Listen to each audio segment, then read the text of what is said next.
5 seconds. Start. மாண்புமிகு அவைத்தலைவர் அவர்களே, இந்த விவாதத்தில் பங்கு கொண்டு என்னை உரையாற்ற அனுமதித்ததற்காக எனது நன்றியை முதற்கண் உரித்தாக்குகின்றேன். ரயில்வே துறை தொடர்பான இம்மானியத்தை நான் வரவேற்கிறேன். கடந்த சில நாட்களாக நடைபெற்ற விவாதத்தில் மாண்புமிகு உறுப்பினர்கள் பலர் பல்வேறு பிரச்சனைகளை அரசின் கவனத்திற்கு கொண்டு வந்ததோடு பல நல்ல யோசனைகளையும் அரசுக்கு தெரிவித்துள்ளனர். இவற்றை மாண்புமிகு அமைச்சர் அவர்கள் கருத்தில் கொண்டு பல முடிவுகளை மேற்கொண்டுள்ளார்கள் என்பதையும் நான் அறிவேன். நேரத்தின் அருமை கருதி ஒவ்வொன்றாக அதை நான் மீண்டும் குறிப்பிட விரும்பவில்லை.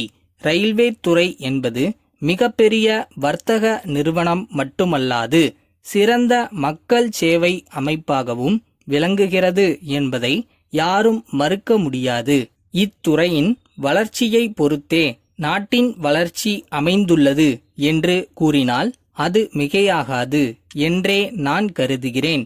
அத்தகைய ரயில்வே துறையின் வெற்றி அதன் அதிகாரிகள் மட்டுமல்லாது அனைத்து நிலை பணியாளர்கள் கையிலும் உள்ளது. ஆகவே அவர்கள் அனைவருக்கும் தகுந்த வெகுமதி அளித்து அவர்களிடமிருந்து நல்ல யோசனைகளை பெற்று ரயில்வே நிர்வாகம் மேம்பட உரிய நடவடிக்கை எடுக்க வேண்டும் என்று நான் மாண்புமிகு அமைச்சர் அவர்களை கேட்டுக்கொள்ள விரும்புகிறேன்.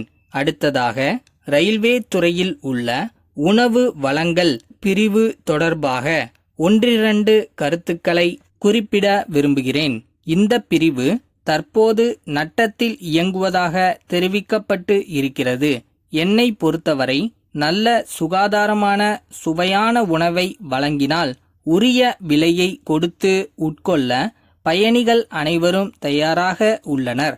எனவே தரத்தையும் சுவையையும் உறுதி செய்தால் இதில் நட்டம் ஏற்பட வாய்ப்பே இல்லை என்ற எனது தாழ்மையான கருத்தை அரசின் கவனத்திற்கு கொண்டு வர விரும்புகிறேன்.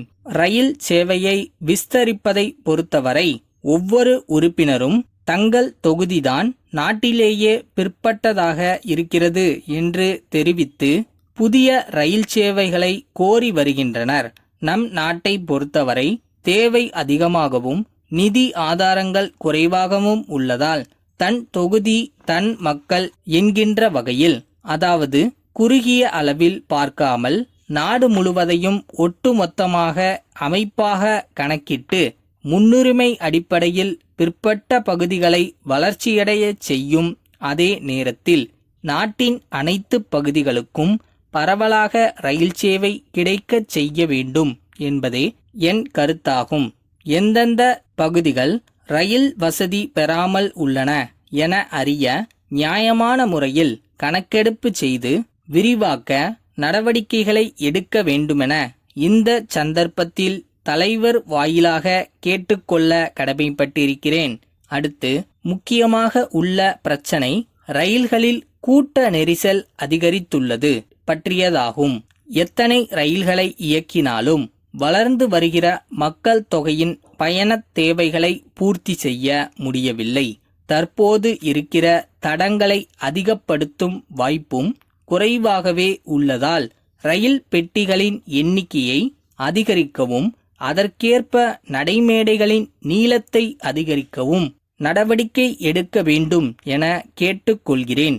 அனைத்து ரயில்களிலும் சாதாரண நடுத்தர மக்கள் பயணிக்கும் பெட்டிகளின் எண்ணிக்கையை 80% அளவிற்கு குறையாமல் அமைக்க ரயில்வே நிர்வாகம் நடவடிக்கை எடுக்க வேண்டும் என்ற என் கோரிக்கையை இந்த நேரத்தில் தங்களின் கவனத்திற்கு கொண்டு வர விரும்புகின்றேன்.